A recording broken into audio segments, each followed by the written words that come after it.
1, 2, go. Hi Sarah, happy 18th birthday. Dalaga ka na. Still, para sa akin, ikaw pa rin pinakamaganda. Pero nalalamangan ka na ni Manji ngayon eh.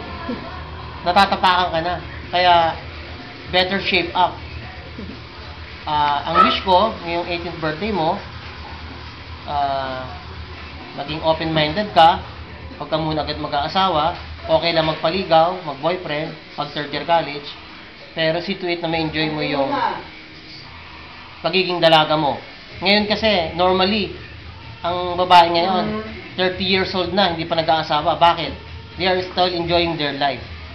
So, wag kang tutulad dun sa iba na mga may impluwensyahan ka, ng mga nandiyan sa Italy, na ganyan. Basta aware ka lang na ang lalaki, tinitrik ka lang, dapat ikaw yung magtitrik, hindi sila.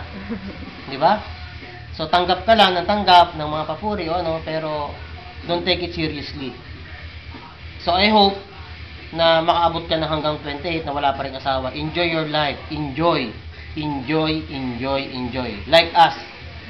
Di ba? So, katulad ng iba, o ano, wala yan sa pag-aasawa, o age, o ano, na ikinagahabol.